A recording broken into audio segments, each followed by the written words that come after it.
Yo, what's going on, ladies and gentlemen, boys and girls? Welcome into our first ever podcast here in the Back Cave, baby. The podcast name is Unmask, Reveal Your True Identity. It's going to be a podcast about giving you guys raw experiences in life, hard lessons, no filter at all. Things that you haven't told anyone before in your life, or, just someone else maybe knows your secret, your deepest, darkest secrets. That's what we're going to bring to the light here on this podcast. I got my first guest ever, the one and only Colton Nelmark. I call him Nelly. He was one of my Marines, or we were both Marines. I don't know if you were. Were you my Marine? What would you say? I was a corporal before you, so I guess you were my Marine, right? I guess you could say that. Yeah. So we served together from 2016 to right around 2020. We did our first 4 years together. I'm just giving you guys a little backstory on Nelly, unless you want to tell them. Do you want me to give you my outlook, like shoot who you think, who I think who you are to me, and then you can tell everyone who you are? All right. So we served 4 years together in the United States Marine Corps. We both deployed to the same exact spot, just about a year or two after each other. I deployed in 2017 to Africa. He deployed in 2019, so right around 2 year mark. And again, we went to the same exact spot, did the same exact mission. It was pretty fun. And then we became roommates for maybe a year? It wasn't that long. It felt long, but it was maybe like a year. I'd say a year. Just over a year, maybe. Yeah, came, living in the barracks. It was him and I. And we had a lot of fun. We'll get into it of, what we did and what made. I think you're like one of my best friends in the Marine Corps. Just because sharing a room with someone for so long, you really get to know each other. You share special bonds, create great memories. I got some stories about you. You probably don't even remember when you were drunk in the barracks, pissing on people's walls and stuff, and I had to pull you up. I don't remember this. I don't recall. But yes, this is my fake news great friend right here, CNN. Nelly. I freaking love the man to death. So we'll give you the stage. You introduce yourself, where you're from, what you do now, and what growing up and everything like that. So hit it. How you doing? Just want to thank my buddy Sergeant Batman Marcus here for having me on the show. First guest. Feel honored. That's right. First guest, man. That's crazy. My name's Colton. I'm from Mellon, Wisconsin. I was in the Marine Corps for 4 years with Marcus down in Camp Lejeune, North Carolina. Hell yeah. That cancerous water. That's where the Drank cancerous a lot water of cancerous water, yep. Had some good times down there. A lot of beer, too. I like hunting, everything outdoors, snowboarding, motocross, shooting guns. Used to play a lot of Fortnite with this guy. A lot of Fortnite. Back in the OG Fortnite days. We would be back to back. I had a 65-inch, he had a 55-inch in our barracks room, and we were literally back to back, and we played every single day. I carried the squad every game. No big deal. He'd even like Fortnite. What were you playing before Fortnite? So he lived in his barracks room by himself before we moved up to our room. Oh, even before. Did you get hooked when you came into when you moved up to my room, or was it? I think it was before, right? You started liking Fortnite. I think I started playing. Yeah, maybe a little bit before we moved in together. I forget what game you were playing, but it was like that's the only. Oh, Battlefield. It was. Wasn't it Battlefield? Battlefield. The only 4? game. I thought it was 1. Maybe it's 1. I can't remember. The only game this man would play is Battlefield, and he's a very quiet man. Unless you get a few beers in him, he cheats change though. But he just sat in his barracks room all the time. I don't know what you did. And I came in and I was like, dude, you need to play something else. Why don't you try some Fortnite? Yeah, and that's when I started carrying the squad. Hold on. I gotta get my water. You have water? Yeah, I got water.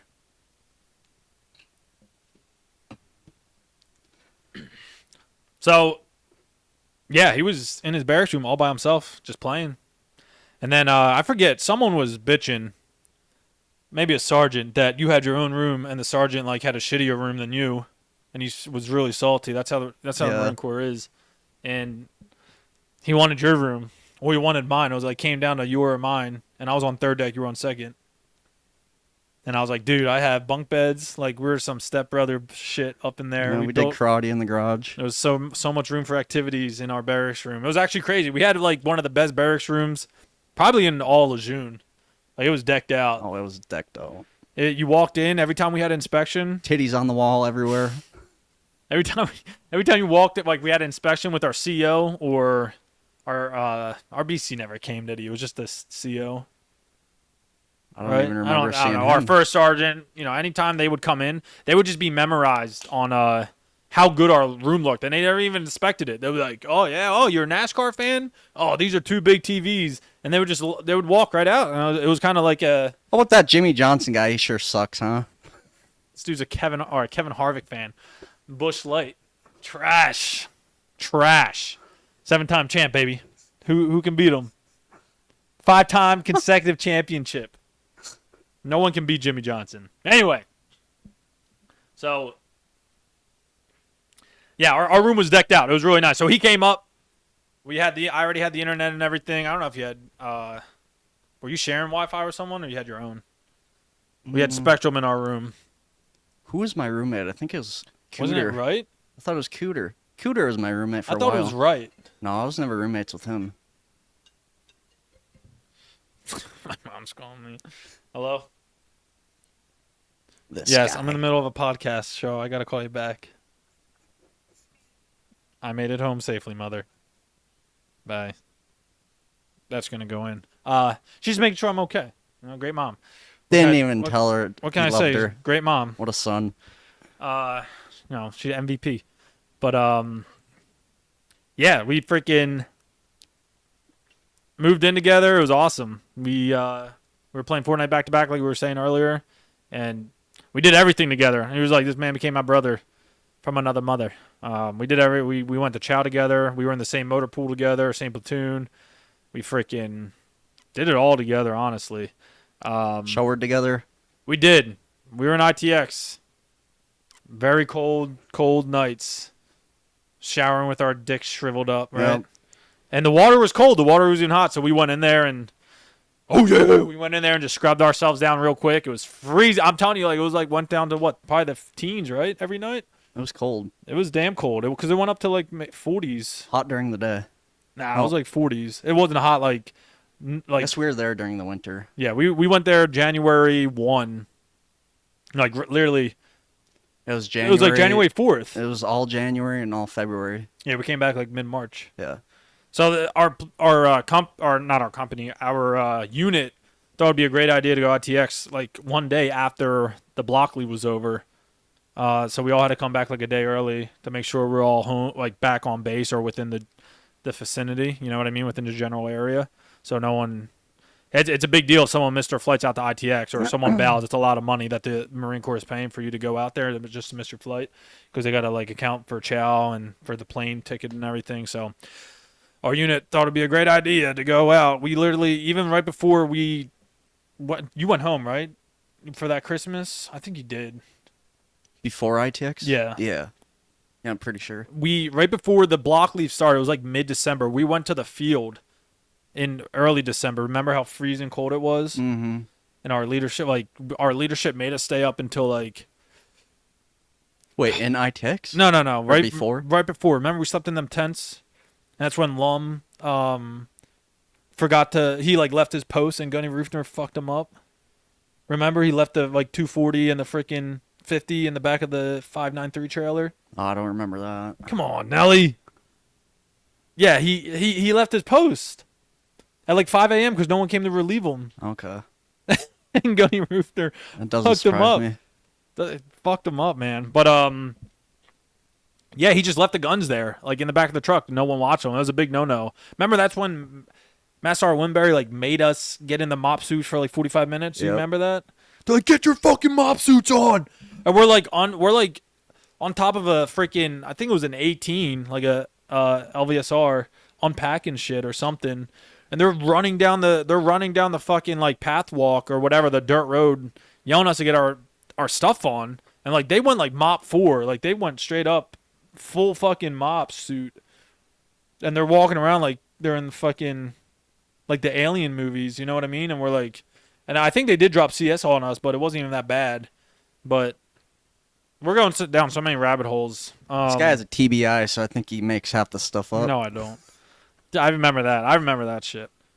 But I remember because we were so fucking cold and there was nowhere to go, like nowhere to warm up, nowhere to do anything. And Gunny Roofner made us stay up every fucking night until he was done with his like staff NCO meeting. And they went at like 12 o'clock at night. They went at Balls 100. Do you not remember that? And it was like 1 o'clock. I remember This was on Lejeune? Yeah. We're in them tents and they that's when Ace had to get like Ace Avedo had to freaking leave early because his wife or his girlfriend was like going into labor or something. Remember he left early? Maybe. How do you not remember that? This guy never. You know a lot why? of beers ago. He never freaking went to the field. And that's why. This man never left and never went to the This field. guy was on lifeguard duty. I was for on lifeguard 6 months. duty. It was awesome. No, it was like fucking 8. It was like His 8 middle months. name was Skate. It was 8 months. Because he was skating. The amount of we did 4 years at the motor pool. I was probably at the motor pool for no more than a year and like 10 months, like legitimately in the motor pool, because we deployed for 9. I came back, went to Corpus course. I went to McQuist school twice. That's right. That was like over all the leave in between. Yeah. I did a lot of swim quals. What else did I do? We went to ITX, and then I became a lifeguard. Yeah. And then like the last 4 or 5 months, I didn't really do anything, and because we were RBE for the fucking deployment that you guys went on. But yeah, as you guys can tell, we have a lot of history with each other. But I got some questions on my phone that we would like to ask Nelly. This is the moment he's been waiting for. He was Hit me. he was scared with the questions. He's like, tell me the questions. I was sweating. We had to turn the fan on. Oh man. So this is our first episode. We got a lot going on. Getting married this weekend or this week. A lot of moving parts going Locked up. This man's locked up too. Don't let him. Shackles don't let him are fool on ya. now. Don't let him fool you. He's locked up too.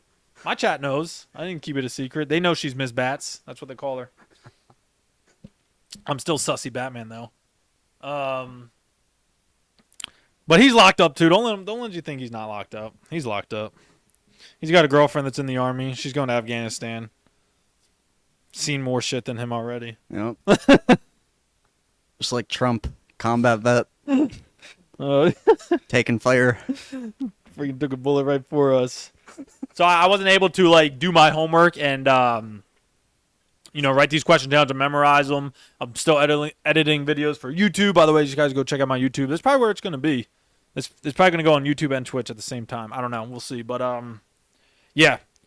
So we have some interesting personal questions for you that we'll go through. I'm not going to ask you every single one. But there's going to be some of these. Some of these are going to be pretty legit. So, first one we'll start off is, what was your favorite childhood memory? So, up until you were, like, I guess 18. Because you joined, what, at 17?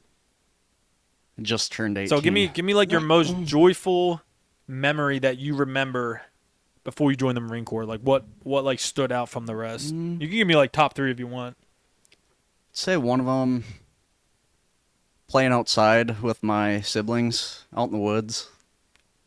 Sounds like every day for you. Yeah, that was always fun, building forts. Okay. He's a freaking Just wild being a man.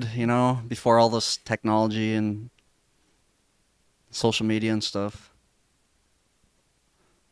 Another one, I'd say deer hunting with my grandpa when I was younger. That was always a good memory. Yeah, just being a kid. Is your grandpa still alive? Yeah, he is. Okay. Just being out in the woods. That's the one you go to Colorado with? No, my other one. Oh, you got 2? Yeah. Good for you. 2 Grandpa Terrys. Yep. That it, just deer hunting and playing in the woods? Yeah, just this guy. Just being a kid. Being a kid. I don't know, like, from my childhood memories, man, it's probably playing sports, honestly. Like, I did love baseball when I was, middle school, high school. I loved baseball. I still do. Yeah, I guess that's all it was. Like I went to school and then I just played sports. Spring came around as baseball. Summer came around. I swam and I played football because football was more towards like August time frame and swimming was in the beginning. And then fall ball came, whether I had to decide like if I wanted to play fall ball, baseball, or basketball. I started getting into basketball. And these were all for like club sports I was playing for. It wasn't just like backyard bullshit, you know what I mean? And then summer or winter came around, I swam.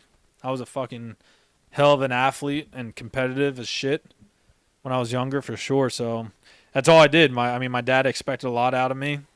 I always wanted to do something and be active. I played video games, of course, but it was like a healthy dose of playing it. I know you came from like a caveman fucking era. I played football. I scored too many touchdowns, was taunting the other teams too much. They called me Randy Moss Jr., so they kind of kicked me off the team. You're white, though. But They kicked you off the I team. just scored too many touchdowns. They kicked you off the team for being Randy Moss Jr.? Yep. Oh, my gosh. Taunting the other team. I don't know. I think that was like probably the biggest thing I remember as being a kid growing up. It's always playing sports. I would hang out with my friends, but like that was like my biggest thing. My dad always came to my sporting events and everything, and it was like every weekend I had something. It was crazy, but I think that's it. Honestly, it's hard to remember. You're right. Like I'm trying to remember with this TBI, man. It's fucking hard. So we just went over the best. What is your worst memory as a child? Like whether it was scary, dangerous, sad, like someone passing away. Like what is the worst thing you remember as a kid? Like you just it sucks. Like now you can talk about it and just being like, damn, that did suck.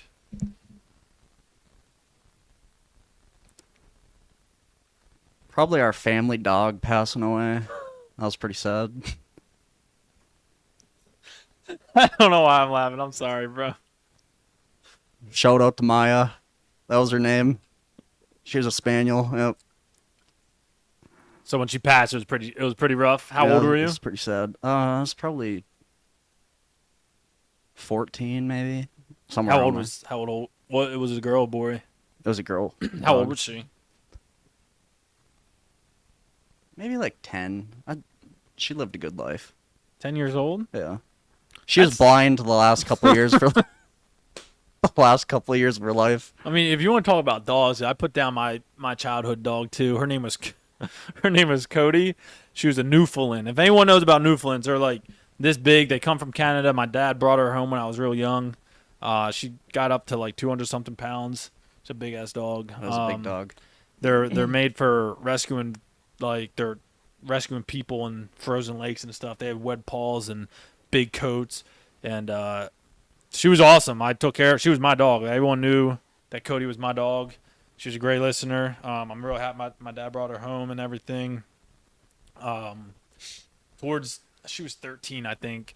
My mom's like, we got to put her down because she got this like eye disease around her eyes. It was like kind of rare, but kind of not on dogs, especially female dogs, where like her skin would peel, but just around the eyes. It never like receded back. You know what I mean? It would just like stay around her, like around her eyes, and her nose would peel too.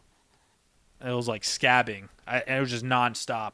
And I loved the shit out of that dog. And my mom's and like her butt had so much hair, so when she would shit, she got dingleberries.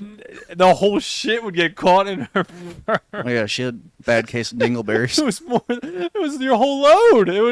The dingleberries, are little fucking turds. The whole load would get stuck in her fucking ass fur, and you would have to go up there and grab it and like get it off. Dude, I don't understand. Like, get in there. I mean, I wish my parents did a better job of grooming her because I was so young. I still had no idea. Like grooming, you know what I mean? Like how to groom a dog. Like I wish I would have took her to the groomers and like got the butt, puffed up or like less fucking thick and hairy. But dude, like there would be times we didn't even know she was shitting, and the poop would just stay in her fur, and it would just hard. It would just harden in her fur, and like you had no idea, and you know you would smell it, and you know. So there would be times where she would be laying on like the tile floor, and she would push her hips got real bad too. She would being a 250-pound dog, she would push off the floor to get off, and it would be a streak on the floor where she just pushed off. So she had like fresh shit in her fucking ass. You know what I mean? And then my mom's like, we got to put her down. I remember crying my eyes out, dude. And she was the sweetest dog. So I'm sitting there like, I had buckets of water and I'm pouring it on her ass and I'm trying to get the poop out as best as I can. And I'm cutting with scissors, dude. Like, it was awful. Like, yeah. I'm fighting. And my mom's like, you know what? We're going to keep the dog for a little while. So I was so happy. And I told her, like, we should take her to get her groomed. It'll be only $100. Like, it's not that big of a deal. We never got her groomed. And the same thing happened. Shit just piled up in her ass. And then I didn't even go with them to put her down. I was so upset. I didn't want to see her. I didn't want to see her go. So, yeah, losing her was hard. It was very hard, especially as a kid. But, I mean, like, if you want to get on a personal level, that was probably top 5, like, one of my worst things. But getting bullied, man, is probably one of my biggest things that, like, I'll never forget. I had a big-ass gap in between my teeth because I had a palate expander in my mouth to open up my mouth more. He was Michael Stram. For real, I was. Did you get bullied? You had, like, probably 5 kids in your damn class, didn't you? Yeah. And yours, your brother and sister. Yeah, pretty much. No, there wasn't a whole lot of that in my school. How many kids you have in your school, like in your class? Well, it was a K through 12 school. In my class, there was, I think, 18 I graduated with. 18 kids? Yep. Oh my gosh, dude, that was like half my singular class. We had probably like 400 kids, maybe 300 something to 400 kids in my whole class. My whole like 12th grade. Well, that was 12th grade. Like in grade school, dude, we probably had way more than that too. I went to like a public. It was like a charter school, so it was like public but not public. You had to like win the lottery to get in. It was weird. Did you go to a public school? I did. So I was like, it was weird, man. That's why I'm so dumb now. I mean, dude, I am stupid as well, but I guess that with the 18 kids, man, you didn't really get bullied, but I got bullied hard, bro. Real fucking hard. I freaking don't regret it, though, because it made me stronger, especially in the Marine Corps.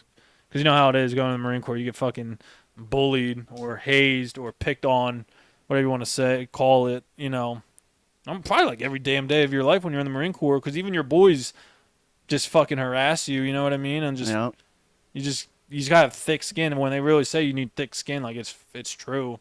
And I wish I would have known what I know now as I was a kid. I know that's the point of growing up and life lessons and everything. But dude, them bullies back in high school or back in grade school, because when I left my school, I didn't get bullied anymore because I was with dudes I played football with. Like, they knew who I was. You know what I'm saying? Like, I went to some random ass fucking grade school, and I hated it. I fucking hated it, man. Them fucking bullies can all suck it. And they know who they are, 100%. And they're probably the fat fucks sitting on their couch like us. Yep. Trying to start a fucking podcast episode. I don't know, but yeah, bullying definitely was one of my things. Like, but outside of people dying, me as people dying around me when I was so young, bullying was probably like one of the worst things. You had to deal with it every fucking day. I went to school and nonstop. I was in a special ed class. I went to a special ed class when I was in 3rd grade. They like switched me over to special ed. And I was like with legit like special ed people, like special kids who have problems, not like I had a learning disability, so that's why they put me there. So he rode the short bus. No, I still rode the long yellow bus, but I was definitely I got bullied for being special ed. You know what I mean? Like, they knew who I was, so I got bullied for being in special ed. And I stayed in special ed all the way up till like fucking 10th grade, dude. And I was like, I told my mom, like, I want out. Like, I was fucking sick of it. There's no reason for me to be in special ed anymore at fucking 10th grade. How old are you at 10th? He's senior special ed now. Dude, yeah. Like, how old were you at 10th grade? Like 16? Yeah, because you graduated when you're 18, right? 17, yeah. 18? So I was like 15 because I graduated when I was 17, but I was so fucking sick of it, dude. Like, I'm sick. It was just a nonstop fucking rotation, man. So that's why I was happy I got out. I went to another high school. It was a Catholic school with like 3,000 kids or 2,000 kids, however many kids are in there, compared to a school that had like 700 in the whole high school. Because I went to a smaller school for high school, like my freshman and sophomore year. I hated it. Like, it didn't help. I hit puberty late too, so I was like fucking 5 foot as a freshman. Maybe like I don't even know if I was 100 pounds. I'm still 5 foot. You are. You got them short legs.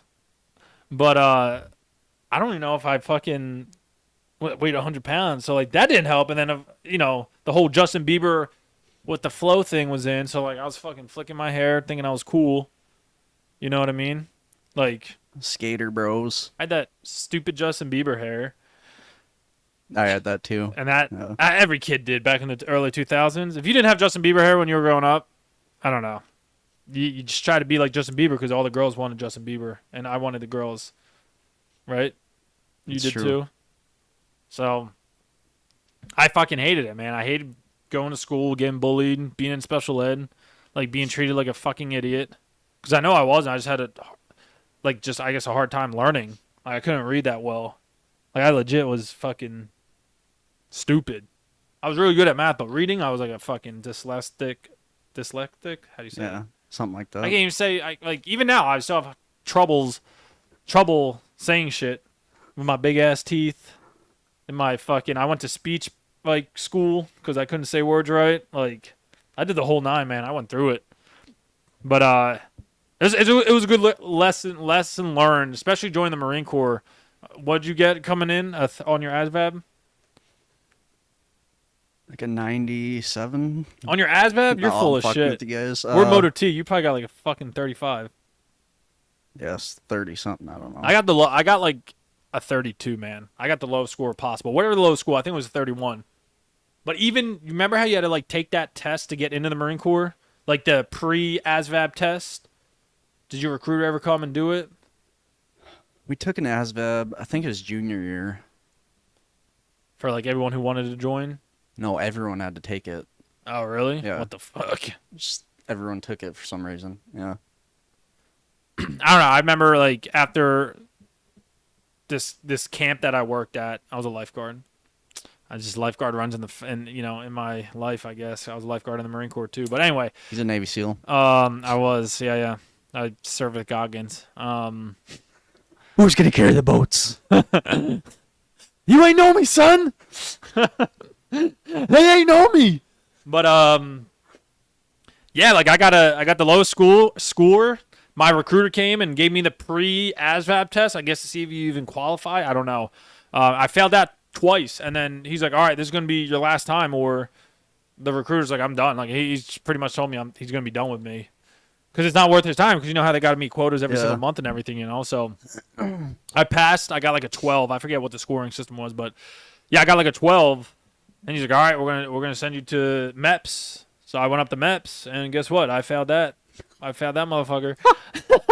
And this was like 2.5 hours away. So the recruiter's driving me up two and a half. Because it's his fault. Like I had Fort Dix right next to me. It was like 30 minutes from us. But for some reason, he put me up in Harrisburg. I know you don't know the area, but he put me up in Harrisburg. It was like 2.5 hours away.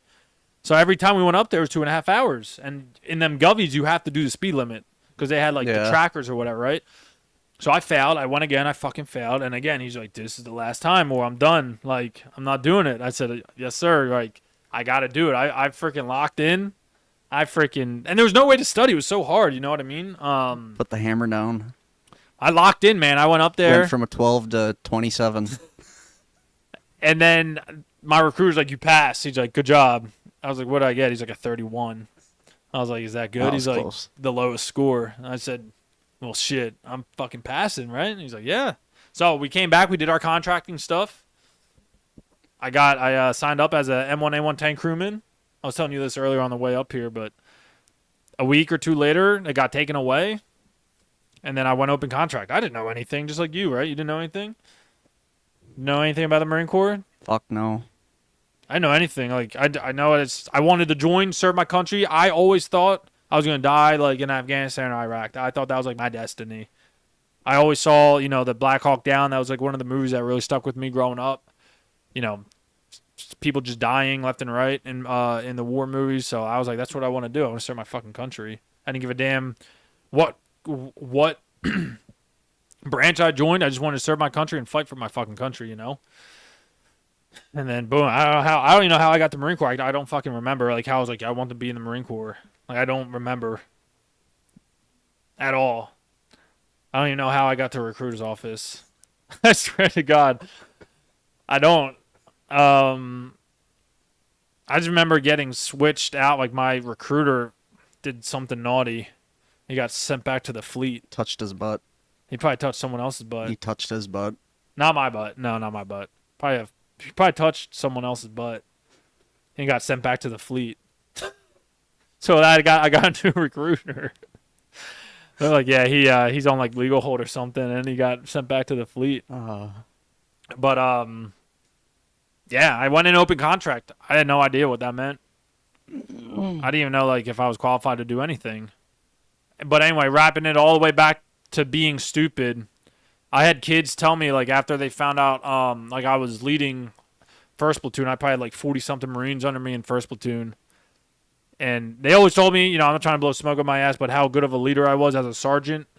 And I led my Marines well and everything. And, I told them, I don't care if they found out what my ASVAB score was, but they were like, oh, you're stupid as fuck. Like, you got a 31, blah, blah, blah.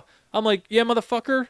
I was like, hey, I like just say it was like boohoo, right? I was like, hey, Baja, the fuck did you get? He's like, oh, I got like a 91. I was like, oh, so you qualify for any job in the Marine Corps? He's like, yeah. So I'm like, then why the fuck are you in Motor T with me? And then he's like, like, you know what I mean? Like, bitch, you're in the same fucking MOS I'm in.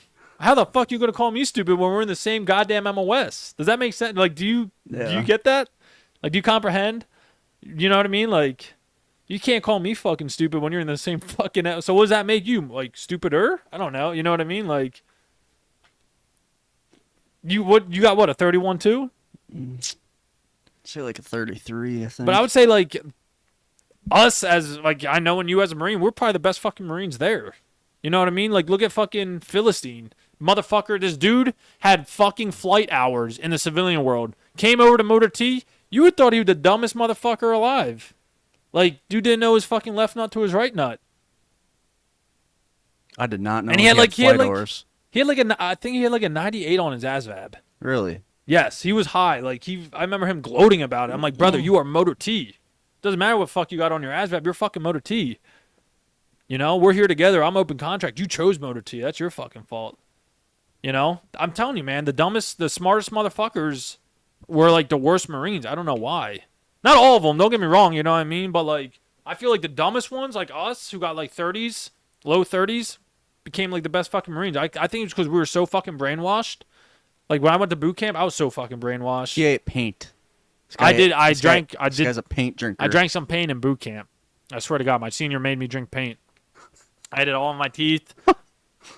We were doing the CO's inspection when you're getting your alphas and they come over. I think it was the CO's inspection because you have like your senior drill instructor inspection, then your like captain or your commander's inspection, something like that. But we were in the newer barracks on Paris Island. We were in 3rd Battalion Lima Company, and everyone knows like they were the newest barracks on base. That was when the kid killed himself. He jumped off 3rd deck. I don't know if you heard that when you went there. I know you went to boot camp a little after me. I heard that. I remember that. But you had the black line and the blue line. I think the black line is the one you got online, like when they lights, and you put your heels on the on the black line. But of course, it was all scuffed up because you were just running up and down, back and forth, right? So we taped it, we like masked it off, and then we painted it. And I was really good. Like, I don't want to say cool with my senior drill instructor at the time. I didn't know I was cool with them, but he trusted me. He knew I wasn't afraid to get fucked up because I was always willing to get fucked up. I was always down to get fucked up. Like, get on the quarterdeck, yes sir, I'm fucking there. Even if I didn't get picked, yes sir, I'm fucking there. It was a good workout, you know what I mean? Like, I have hella stories from boot. I remember boot camp like it was yesterday. I know like I'm so fucked up in my memory, but I remember boot camp like it was yesterday. I don't know why. What's your favorite boot camp story? Dude, I have a lot, man. One of the funniest ones, like, we got a new drill instructor. A lot of shit went on. We got 3 different senior drill instructors within the 3 months we were there. The one drill instructor, our one senior, he went to go be an officer with the MEPS program. I think it was called, like the MEPS program. And when you become an officer, like they pay you to go to college for the 4 years, and then after you, Oh yeah. I think it's called MEPS. And then we got another senior, and this was his like 13th cycle, so he was salty as fuck. Damn. And he probably touched someone's butt because he got relieved like yeah, he 2 was weeks. a butt toucher too. He like 2 weeks after, and then we didn't have a fucking a dad for like 2 weeks, like a senior drill instructor. So when we were getting fucked up by our heavy, no one came out. It was like, stop, you know what I mean? Like no one came out and saved us. So dude, we were fucking like lost puppies. It was awful. We had like no dad. We had no help. Like we would get our mail. We had senior drill instructor time. Like you know how you sat down like talk to your senior or whatever. They threw the fucking mail at us like we were fucking peasants. Like we had like no guidance, or because our heavy was still a heavy. He didn't break that fucking. He didn't break that that billet. Like so I don't know if they frocked him or not to staff sergeant, but he got promoted. And he became our heavy, or he became our senior drill instructor, and he flipped a switch real well. Like he did a good job switching from senior drill instructor to or heavy drill. You're a heavy drill instructor to fucking senior drill instructor. Yeah. But so that like shuffled all the drill instructors around, right? So we got a new one. He just graduated fucking DI school, and he was fresh. Like he was a fresh hat. And he called me Skimminides because he couldn't say my last name. And he's like, you think Marines say my last name right? And it was like Haddad. It's like Sergeant Haddad. He's like, say my fucking name. I was like, drill instructor Sergeant Haddadi or so. I don't know. I forget what I said, but he's like, no, that's fucking wrong. And he like made me strip and go to the quarterdeck for saying his name wrong. So he called me Skimminides. And by the way, like my last name's Simonides. So he's completely off. Like, there was no K. He said Skimminides. So I was like, we were getting fucked up this one night.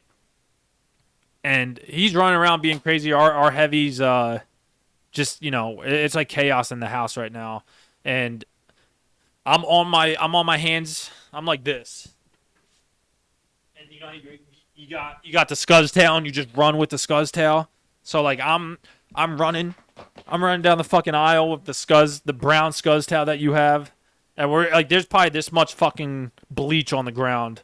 And we're just like swimming in it. And I'm telling you, it's fucking chaotic. Dudes are like jumping off the top racks and shit. Like, it was a fucking madhouse. I was like, dude, it was crazy. It was like a circus. But I'm fucking running, dude, up and down. I'm just doing my thing. My fucking hammies are killing me. And then I'm going so fast, right? I'm like fucking a bobsled team. I'm skating across the fucking floor, and I see 2 boots in front of me. Then I stop, and I know it's a drill instructor. And I stood up, like at position of attention, and I dropped the fucking scuzz towel across his boots. The bleachy fucking scuzz towel straight across his fucking boots, dude. And I was like this. He looked down, dude, and it bleached his boots. Like, the boots were completely bleached. There's just a line going across them, so I fucking ruined them. Right? I mean, maybe if he goes back to the fleet, he could fucking use them. Not but, the like, new baits. Yeah, I think they were the new bait lights. Yeah, the rat boots or whatever. Yeah. I think that's what they call them, the rat boots. But anyway, I stood up, position of attention. I was like, yes, sir, or something. I don't know. I forget what the fuck I said. And he looked down. He's like, oh, skimming. He's fucking like knife handing the fuck out of me like this, like fucking grabbed the back of my neck. He's like, oh, what is that? He's fucking yelling at me, dude. And I grabbed the scale off his boots and like, dude, I'm telling you, it was soaked. So the bleach went all over his camis and everything. And he's like, strip, and dude, spitting all over me. And he was a good spitter, man. He was spitting all fucking over me. So I stripped. You gotta spit on that thing. He spat on that thing, bro. And they know how to spit, dude. They teach you in drill instructor school how to spit for sure. I'd probably not now because we're fucking pussies, but I stripped, man. I went to the quarterdeck and he IT'd me for so long. Remember how they had like the 3-minute thing. Like you could only get IT for 3 minutes. I don't know if you know the IT rules, I don't know. but you can only IT them for so long, and they like go away, right? And then they'll get the next ones. They didn't. I don't know. They never followed that. They never like followed the rules with us for that. So we're on the quarter deck, dude, for like 45 minutes. He's like, and he's fucking struggling, and like, I was a fucking. I don't want to blow smoke in my ass, but I was a stud. Like I was fucking my endurance was phenomenal. Like I kept going. I was a fucking machine. And we're going, and dude, he throws up, like right off the side of the quarter deck. I saw it. He didn't want me to see it, but I fucking saw it. And then he comes right back and just starts ITing me still. He was a fucking animal. Like he was an animal too. And like we're just fucking going back and forth. It was fucking awesome. But you know what I'm saying? It was great. But that I know it was a long story, but yeah, what was a good one. What was your favorite? What was like your funniest moment in boot camp where you couldn't laugh? But like it was fucking hilarious, and you just laugh about it now. Oh boy, I'd say we were up in Pendleton for. You went West Coast? Yeah. No way. For Did you choose to go West Coast? Are you on the east or west side of Mississippi? the West. God damn. Or that's just how the Wisconsin. So they were like, if you're in fucking Wisconsin, you going West Coast? Yeah, I thought it's you were just- east, man. We didn't choose. We just went. Right. That's where we went. Because I know some people get to choose, like if depending where you're at on the Mississippi River. I didn't care regardless. It was. Damn. So you went over West Coast. I didn't know that. Yep. West But we Coast were in- Marine. What the fuck? It was towards the end of boot camp. For. Were you a Marine already? No, this happened? I don't think so. No. Okay. Yeah, I believe it was towards the end. Or else it was in the middle when we did range week. Yeah. I think it was range week. Because remember the range week. It was either that week or the Crucible week. 'Cause you So had maybe it was towards the end. Because you had 2 weeks. You had like the snap in week, and then you had range week. Was it called grass week? It was called grass week. Yeah. So was it grass week or was it? I can't remember what week, but we were in Pendleton and they were running us up and down wherever the fuck, and I had to shit so bad. I had to shit my brains out. We were running in formation. So I run into this porta-john, this porta potty that was like in the middle of nowhere. Porta shitter. Yeah. And I like take my shit, Did you have like gear on and stuff? Did you have to like strip down, or did you just I fucking think pop we were the just squat? bloused up and had camis on. Gotcha. But anyway, I'm done shit, and then I go to wipe my ass, and there's no toilet paper. Oh. So my gosh. in boot camp, we had these books where we kept all of our information, and they're called the Big Green Monster. I'm pretty sure. Like the green books with the loose leaf paper in it. No, it was laminated paper. What had like ditties and stuff in there? It had like all the information. Like the ditties and all, right? We had to carry it everywhere, like tucked in our pants. What the fuck? Well, we didn't. Yeah, we they're didn't. like this big. We didn't have them. Yeah, we called them the Big Green Monsters, some shit like that. Big green monster. But anyway, that's all I had. So I ripped out a page of my laminated Big Green Monster, and wiped my ass with that. And it was not The fun. laminated side. It was laminated. It was laminated. It was hard. It was Do you think you got it all? probably not. Definitely not. Like, did you like? I should have used a sock. I don't know why I didn't. Like, when you ripped the laminated paper out, did you like make it a point so you could like scoop it out like a shovel, or like do you just crumble it up and let it just rip? I think I just.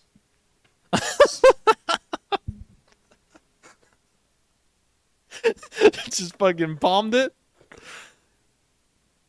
I tried to get it. I don't know if I got it all. You know what I mean by like a point, like a shovel, right? Yeah. It's kind of like just, Yeah. you just palmed I it. don't know. I don't know. I don't think I scooped it.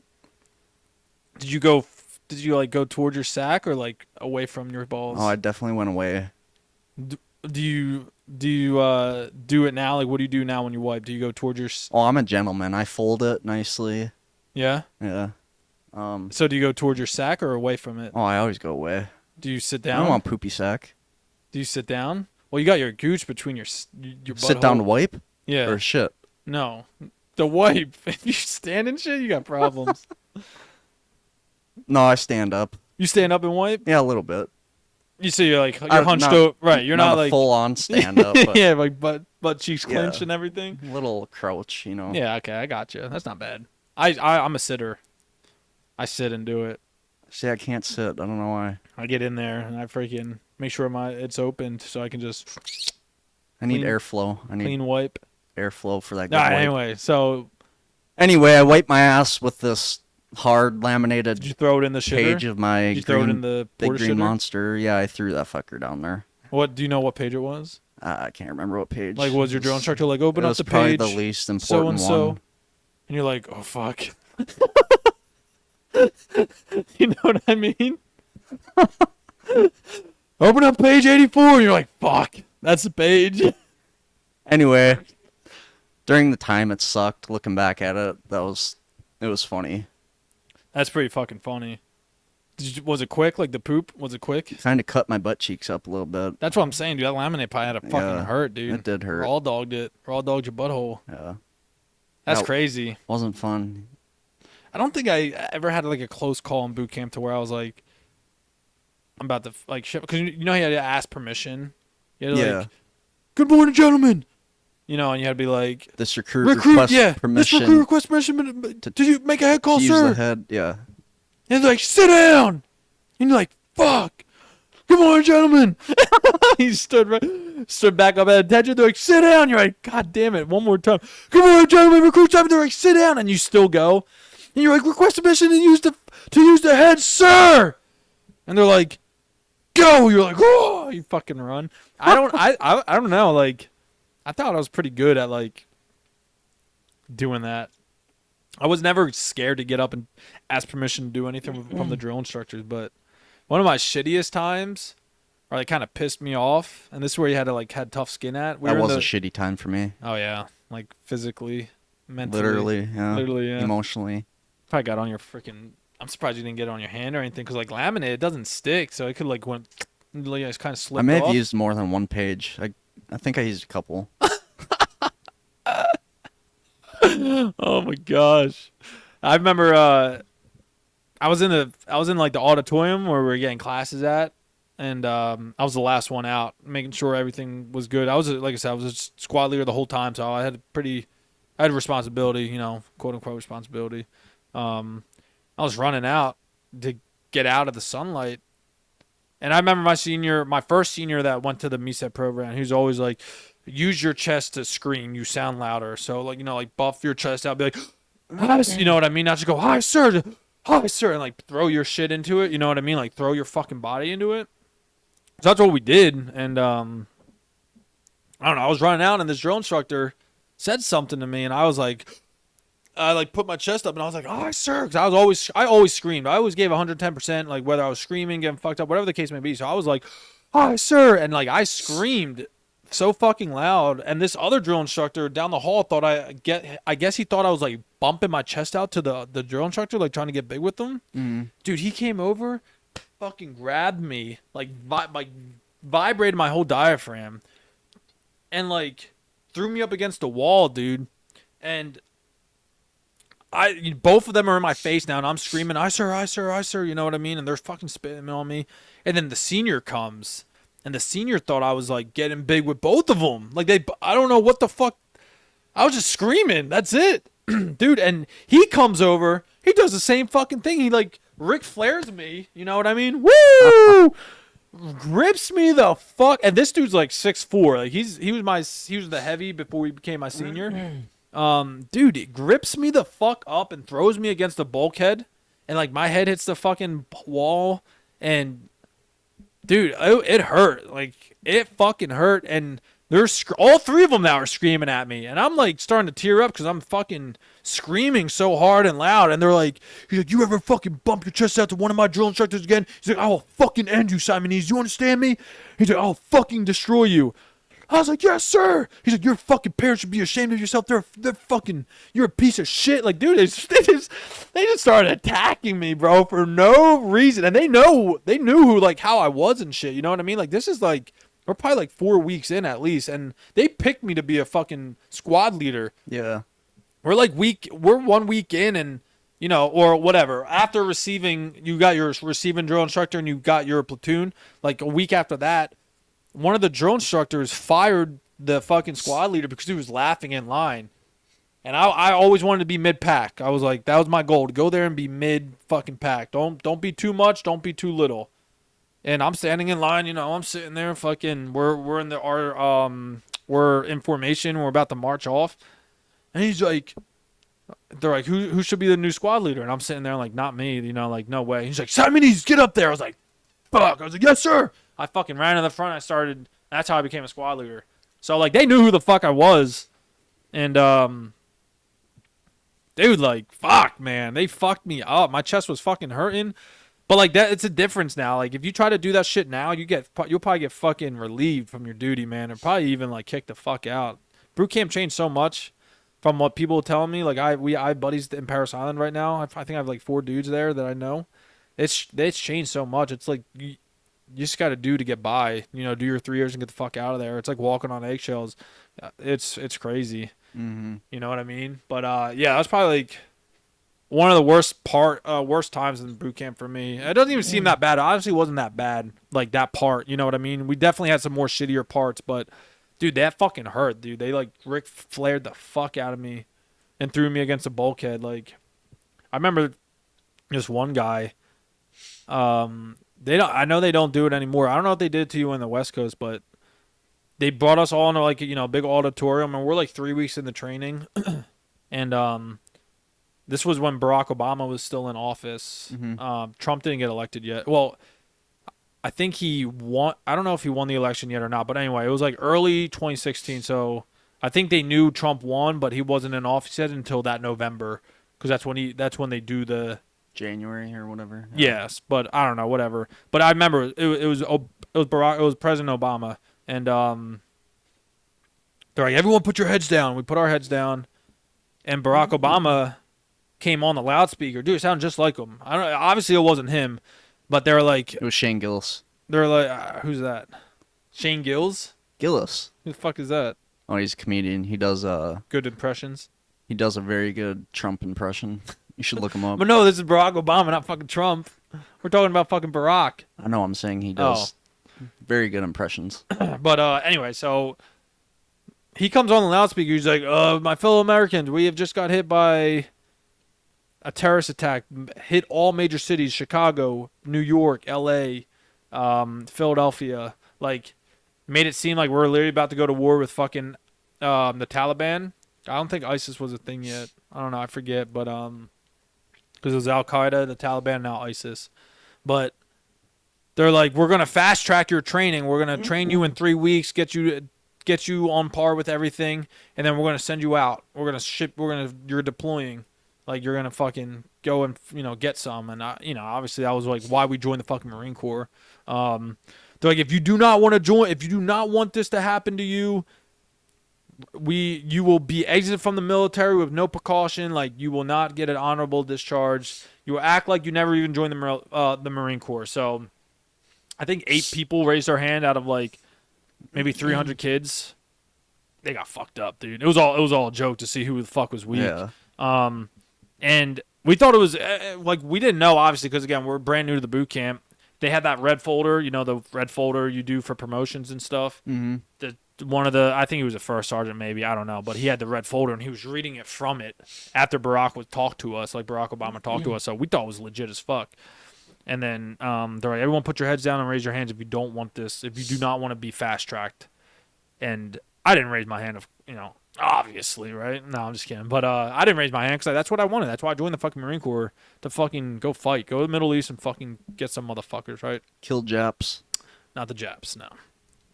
They're our allies now. But fucking, yeah, so, like, this one dude, his name was England. He reminded me of, like, Private Pile from, what's that movie? Full Metal Jacket? Yeah, Full Metal Jacket. He reminded me of Yeah. Private Pile. He raised his hand. Dude, they fucked him up so hard. He was like a target now. Like for the rest of the boot camp, he was a fucking target. The one drill instructor punched him in the face, and he bashed his head on the back of a rifle, and he fucking gushing blood. And he told he like did a EO complaint, I guess, or like hazing charge or whatever, and went under an investigation. And he was right next to me, so I saw the drill instructor like straight up fucking knock his ass out because he flipped over like after he punched him. He tripped over his footlocker and hit his head on the rifle because we had our rifles on the end of our racks. And went under investigation. I had to go talk to a lieutenant. Lieutenant's like, you don't have to use this recruit. He's like, talk to me normally. And yeah, I'd say I was like the recruit fell over the footlocker and the drill instructor tried to grab him to save him, and it looked like he punched him, but and he didn't get fucking like he didn't get in trouble. Like we saved his career, dude. It was pretty crazy. That was probably one of my most memorable things is saving his career. He was a good you can tell he was a good Marine. I think he was he had been an 03, dude. He was a grunt for sure. He was a fucking hardcore motherfucker. He was probably a 31, honestly, but 100% saved his career, dude. 100%. Yeah. I don't know. Boot camp was crazy. I got stories for days. You got another story you want to tell us? No, it was pretty basic for you. Yeah. Skated right through it, you know. Did you skate through it? I was middle of pack guy. Were you? Yeah. Were you never squad leader or anything or the guide? No. I I didn't want to be. How'd your family feel about you joining? They were proud. Yeah. Yeah. Like they didn't when you told them you want to join the Marine Corps, they weren't like against it. No. That's good. Is that because they knew that's what you wanted? I think, yeah. You think? I don't know. I didn't know what they were thinking. My mom made it, dude. She made it fucking clear that she didn't want me to join. She made my life hell before I fucking left. But obviously after I graduated, she was like, Yeah. so happy and proud. Every parent, you know what I mean. But what about your sibling? You have two younger brothers. Mm-hmm. Don't you have a sister? Younger sister? 3 sisters. Yeah. Holy shit, you have 3? Yep. So 2 brothers, 3 sisters. Yep. All younger. You're oldest. Yep. And you're what, 26? Well, how'd they feel? Because they were probably what, like fucking 8, 9, 10? Yeah, some of them were in their teens. Do you know how they felt or not? You didn't care? Or you don't remember? I just don't really remember how they felt. Excited for me? I don't know. Yeah. Nervous. Did they all come to your graduation? Yep, my whole family did. Nice. And they were proud? Yep. Yeah, they flew out there. What about when you deployed? When you told them you were going to Africa, was that like was your mom really sad or? No, they not really. No, they weren't scared or nothing. What about your siblings? No. Maybe my mom's just dramatic. I don't know. I told her I was deploying and she lost her shit. She was like very upset. Well, my family was all pretty chill about it. Did they cry when you left? Like last time you saw them? Maybe my mom did. My mom was bawling her fucking eyes out. But like that's what I wanted, Yeah. I mean, I know you know the story, but for them, like, I got put on deployment two weeks before they left. I was pissed that they didn't pick me to deploy, but I just kept telling them I wanted to deploy. So when a spot opened, because some fat fuck dropped out, Gladio. Glad bags. Limp dick. I jumped right in there. I took it. I remember the one dude's like, it was a NCO build, and I was only a Lance, and they came in. They're like, "Do you want to deploy?" They asked a corporal, and he's like, "No." I was like, "The fuck did you join the Marine Corps, dude? Like, this is not a 9-month deployment to Africa. Why the fuck would you say no?" Mm-hmm. I mean, granted, he had his reasons, whatever, dude. But like, why'd you join the Marine Corps? You know what I'm saying? So, the other dude, he couldn't go because he wasn't like PME complete. I was the only one PME, and they're like, "You want to go?" And again, this is like in the makings of like 2 weeks of leaving, dude. So the Marine Corps already paid for everything, so they had to fill it. There was no way they weren't gonna fill that fucking spot. And I was like, "Yeah, I want to go," And dude, they freaking fast tracked me through training. Like I did the CID training in like a day, and they put me on deployment. And I was like, hey, Mom, I'm deploying. I remember it was 9 months, so it was pretty fucking long. But and then you have your like about a month before you get back, you can't go home. You got you got to set everything up for leave and everything. Mm-hmm. About like what was it, like 3 weeks maybe. So I didn't see my family for like 11 months. It was fucking crazy. It wasn't hard. The hardest thing is when I came home. Seeing everyone's families there. No one was there for me. Was your family there when you came home? Like No. on Lejeune? I got out like a couple months after. So. Oh yeah, so it wasn't worth it. No. Yeah, I was came home, and 9 months is long, man. Being out of the country that long, and no one was there, and you see everyone else hugging their family, and you know what I mean. I'm just looking for my fucking sea bag to go to go to my fucking room, and like there's deployment bags everywhere, and my buddy's like, dude, Back to the barracks room. back to the old stomping grounds of Cell Block 6. Jerked off and cried himself to sleep. No, my buddy's like, dude, you want to like come out to eat with my family? And I was like, oh yeah, that makes it even better, man. Like, let me just fucking reminisce with your family. You know what I mean? Let me fucking break some bread with where the fuck's my family at? So it definitely hurt. Like, I told them years later, like, how much it hurt me. Even my ex-fiance, dude, she wasn't even fucking there. You know what I mean? So I was fucking 19 when I came back. Like, I was still fucking young, Like, I just turned 19 out in Italy. And we came back like 5 months later or 6 months later, whatever it was. But, like, holy fuck, man. It was sad. It was pretty upsetting, dude. And like, and everybody that I knew, like, mentor wise, all left. Like my Corporal Martin, like, he was my mentor when I first hit the fleet. He was fucking gone. Mm. He like took me everywhere. Like, I didn't have a car or nothing. He took me everywhere and did everything with me. Took me to chow. He's like, don't let these fucking corporals over here fucking tell you what to do. They're shitbags. He wasn't like a bad NCO. He didn't like rat. He had a fine line at work. Yeah. Like, it was fucking Corporal Martin. Off work, I still called him Corporal Martin, but like, he's like, dude, you don't gotta call me that. But like, he was a fair NCO that was someone to look up to. He just because he had fucking rank didn't think he was powerful. Trying to remember who that was. Because remember Gladio, he got corporal and he thought because he could have power now. You know what I mean? Yeah. Like, there's certain Marines where they get fucking rank and they think they can bully the junior Marines because they have rank. But I was like, dude, you were a fucking shitbag. You still are a fucking shitbag. Like, how are you going to tell me what to do? I respect your fucking rank, but not you. How are you going to tell me what to do when you're a fucking piece of shit yourself? Yeah, I don't think he could do You know what I mean? 2 pull-ups. Yeah, like, dude, you're going to tell me what to do, but you're a fucking piece of shit. It pissed me off, you know what I mean? That's what pissed me off about the Marine Corps. Like, I have these higher-ups telling me what the fuck to do. Like, not in, like, giving me, like, a mission or something or, like, an Adiract or whatever. Not like that, but, like, I don't know, just trying to use their fucking power in the wrong way. It's like, bitch, what the fuck? You know what I mean? Yeah. I don't know. It's hard to explain. As a sergeant, I've seen it a lot. Like, I would have staff sergeants who just got promoted, and they were fucking terrible sergeants. They thought they were fucking cool because they got promoted after being a sergeant for fucking 4 years. And they got 4 Ps, or they got like 3 Ps. They got passed up on being a staff sergeant 3 times because they just changed it. You can take them as many Ps as you want because after 2, I think you get kicked out. Oh, really? Yeah, like two passes. So like if you're eligible for staff sergeant and they look at you and they're like, no, you don't have sergeant's course done, that's a P. You get passed. So if you took 2 of them, you got kicked out. Or they'll let you finish your 12-year contract because after 12 years, I don't think if you make staff after 12 years, you're kicked out.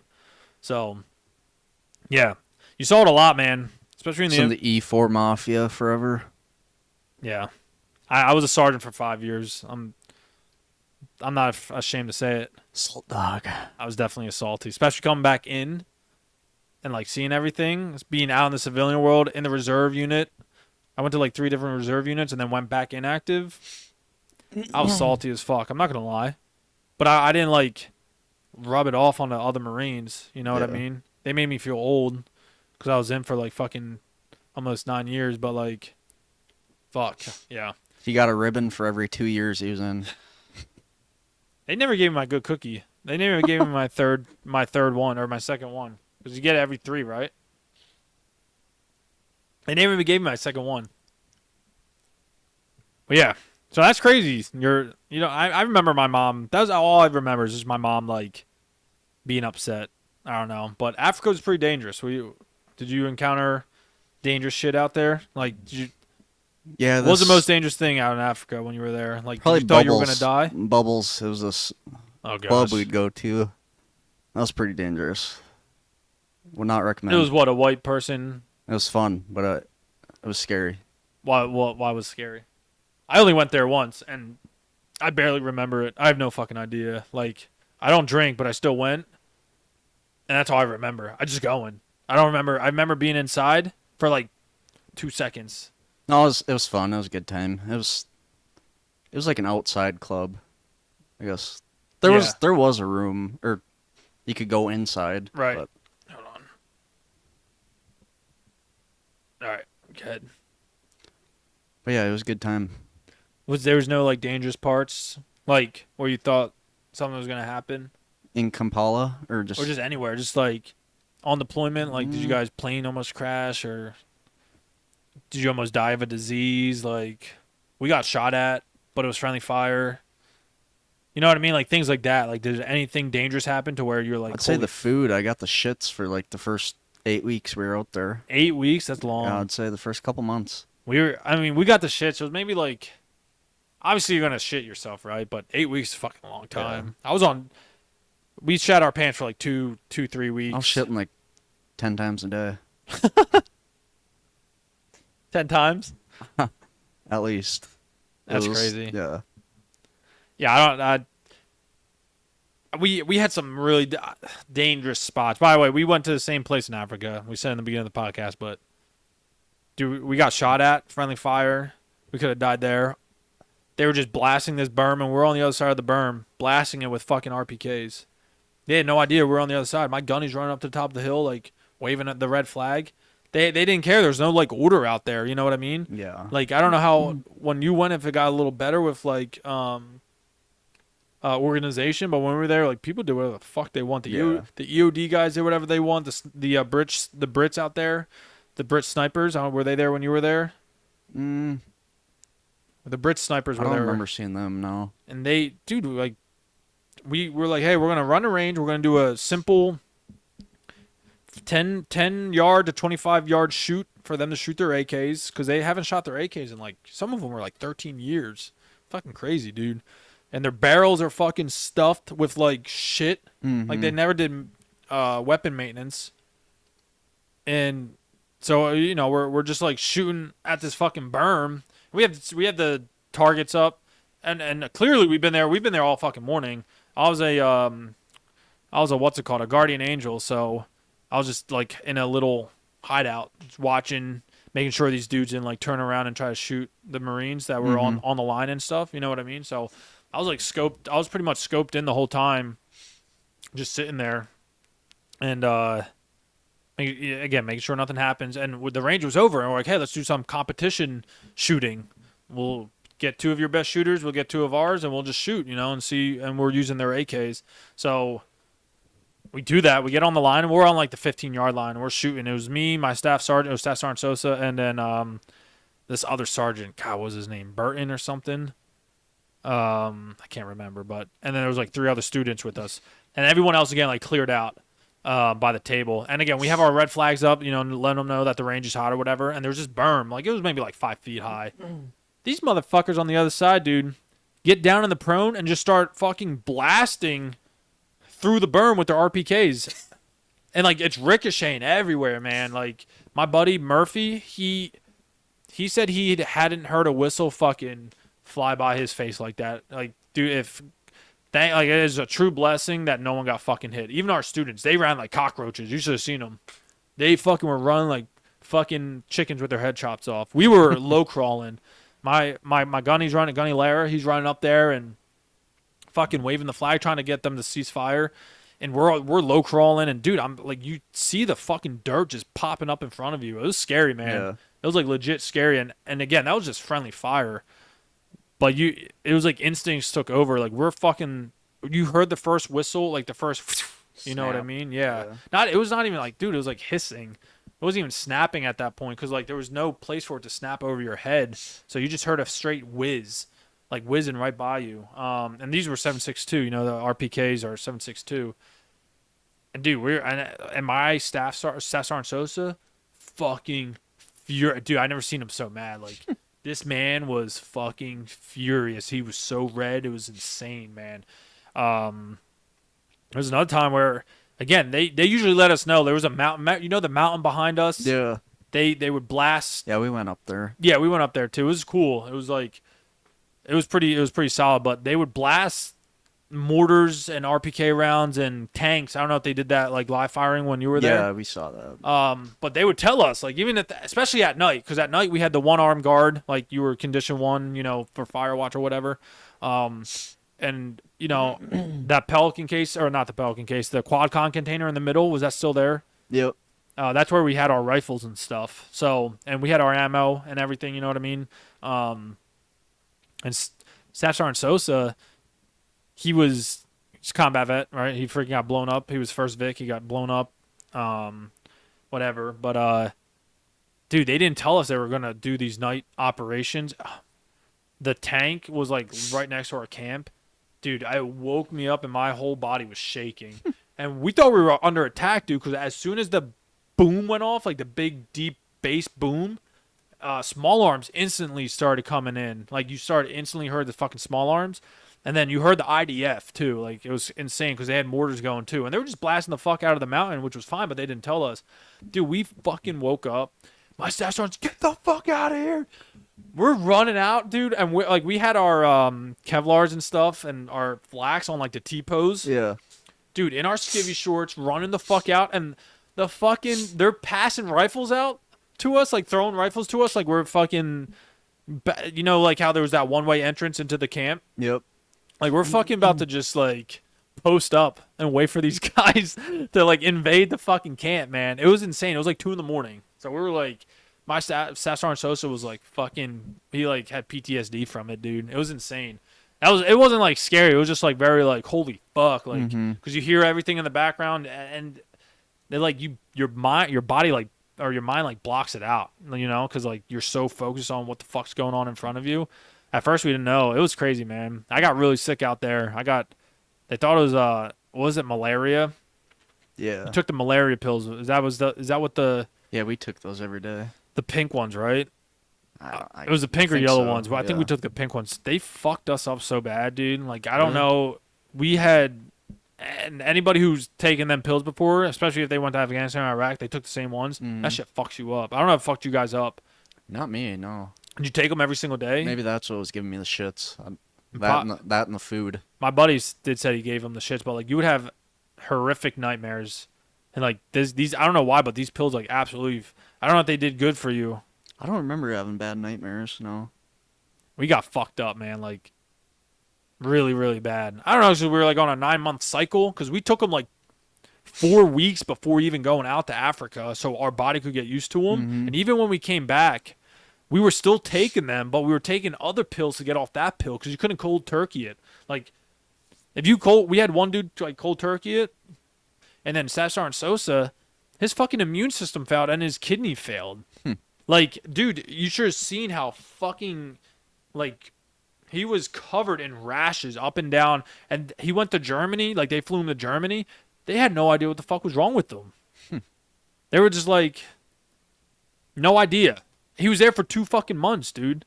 And you know what happened? He got up and walked out. He's like, I'm fine now. Yeah. They couldn't diagnose him with anything. It was fucking crazy. And, like, dude, I got so sick. They were about to send me back.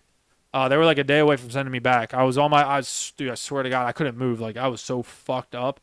I was laying on my ISO mat in the middle of the tent. Even when I had to pee, dude, my corporals came in, picked me up, and legit carried me to the fucking head. And I pissed sitting down. I was so weak and so, like, just, dude, and they didn't know. And you have your doc out there. They only have so much stuff to give you, right?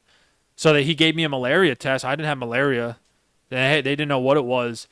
And he's contacting Italy. He's contacting Sigonella to try to, like, see what the fuck to do because there was no hospitals. You know what I mean? Mm-hmm. And they're like, hey, we're gonna send you back. Your flight's tomorrow. I was like, I grabbed the doc and I was like, don't you fucking dare. We were making so much money, dude. Oh, like yeah. making so much money. We were getting combat pay, hazardous pay, combat leave, like endangerment pay. You were getting all this pay. I was making, dude. I banked out as a fucking lance corporal, and I was like, don't you fucking send me back.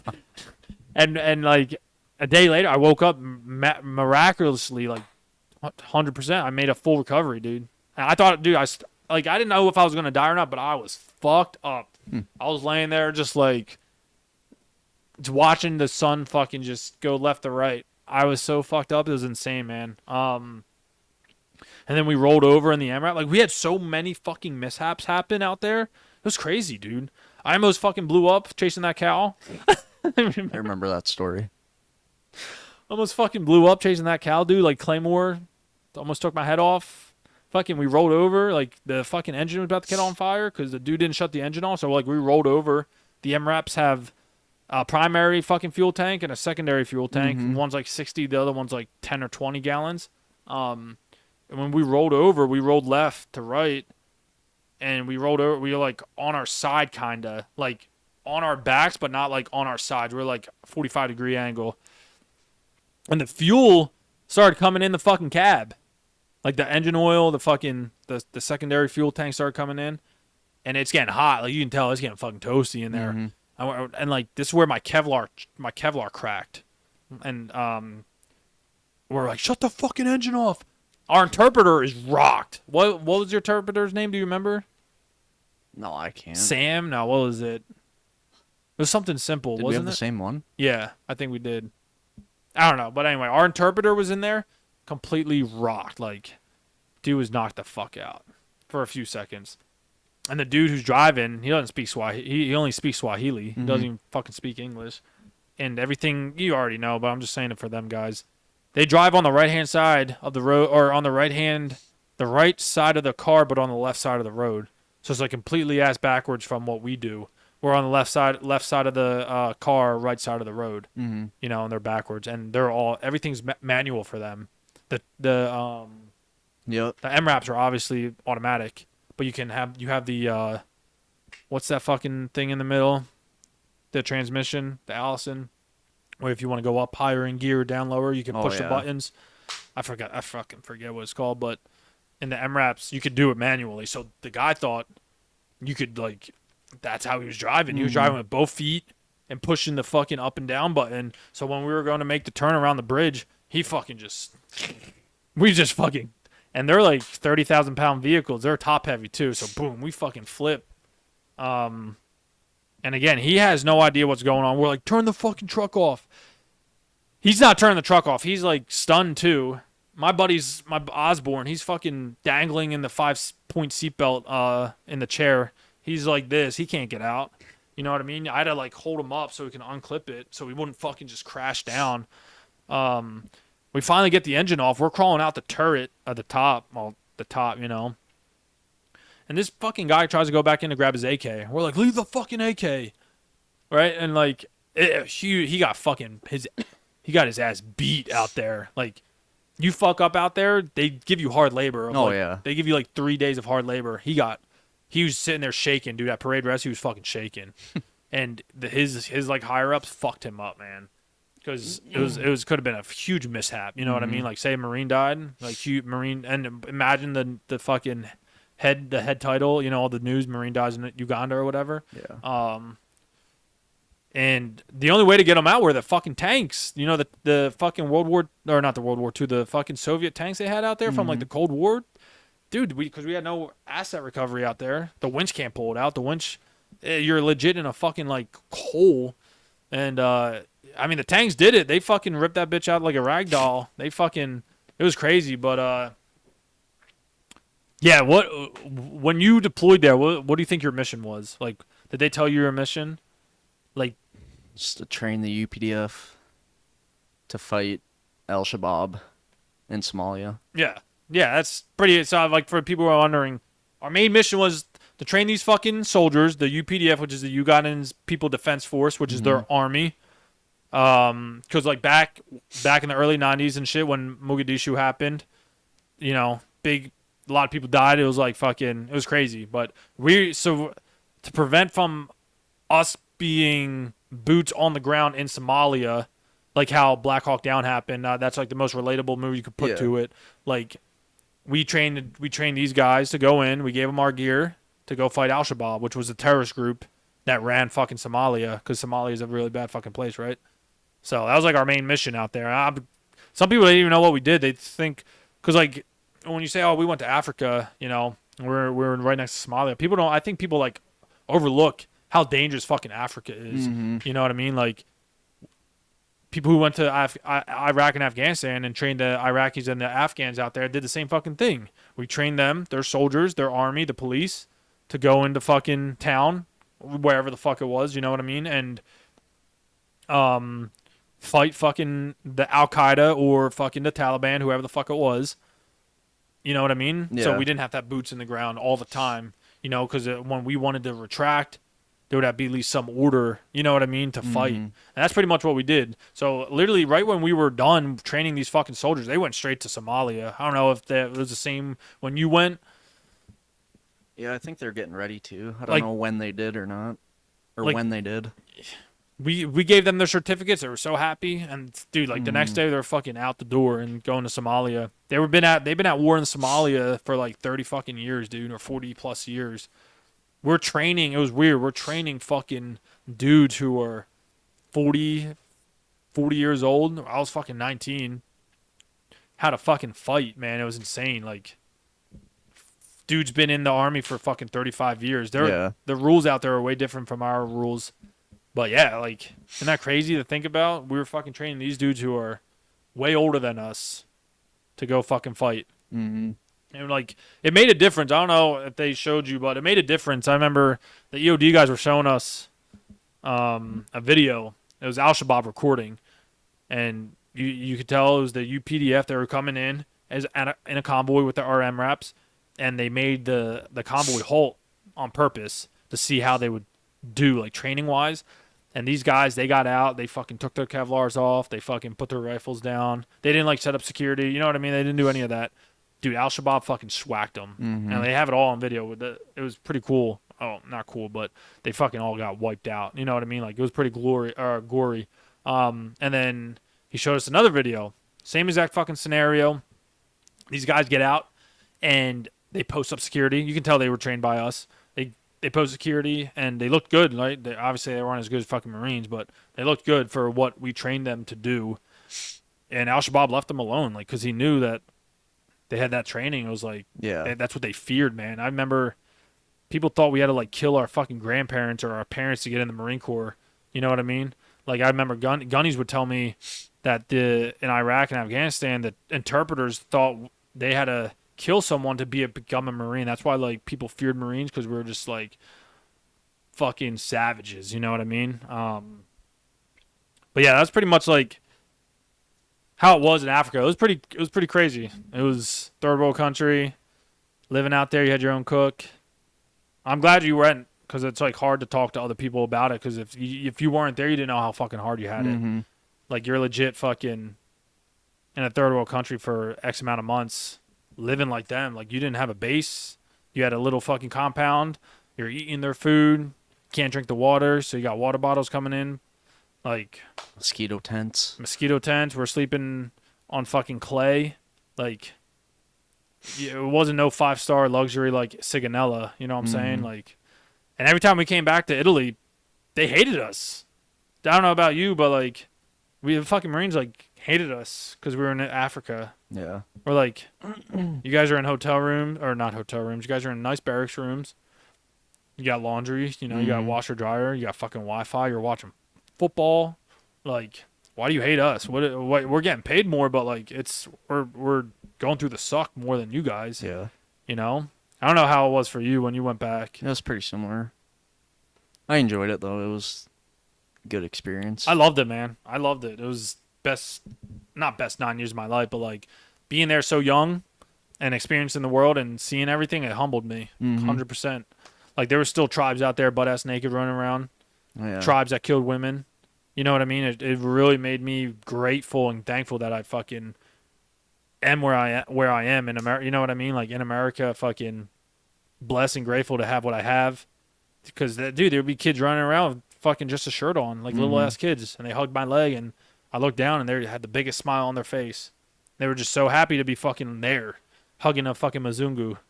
By the way, Mzungu's a white person. Mzungu. Even if you were black and you went out there, you're still Mzungu. They knew you weren't. They knew. They're funny, man.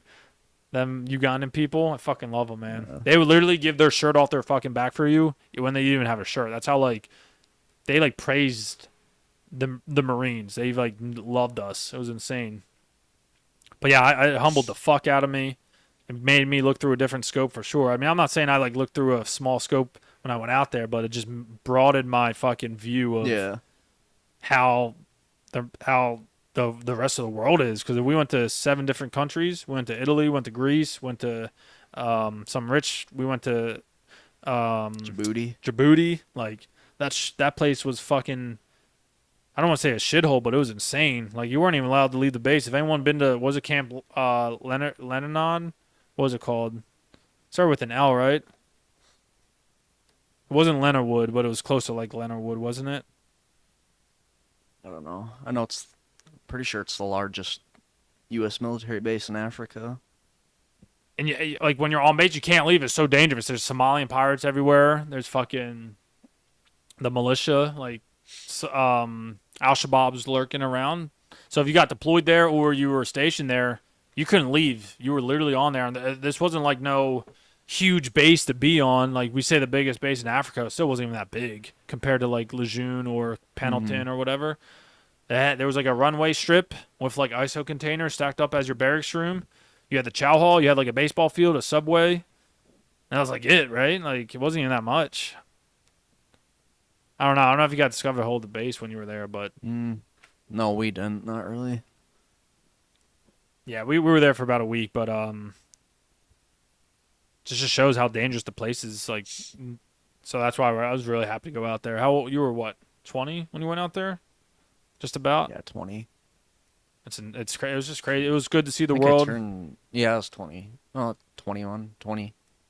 Turned 21 like out there, yeah, maybe something like that.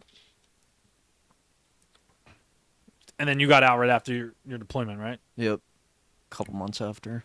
So a couple months coming back, you had like what, 3 months left? How many months do you have left? Not even 3. I think 2. Really? 2. And when you got out, or were you scared to get out? No, I was excited. I knew you were excited. Being with you for like the year of living in the barracks, I knew you were excited. You were so fucking over it.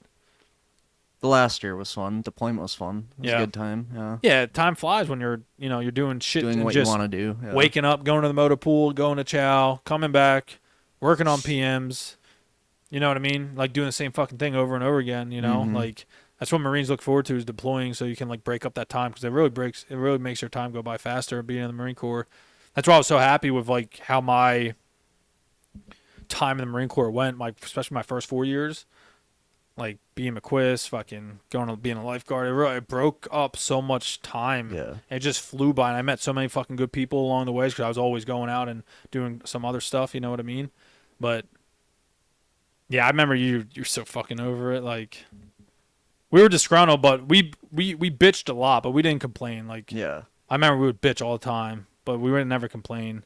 We would do the fucking job, get it done, do it right. Do a damn good job at it, and just go. Don't expect anything else than a good job.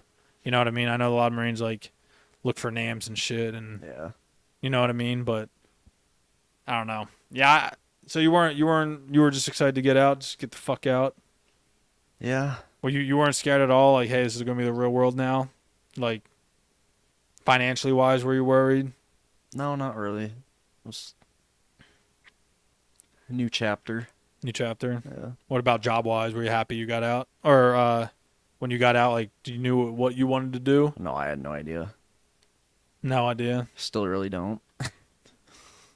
It's all right. You're still young. You act like you're, like, fucking 35. That's what your 20s is for, you know? Learning. So you went back to your mom and dad's house?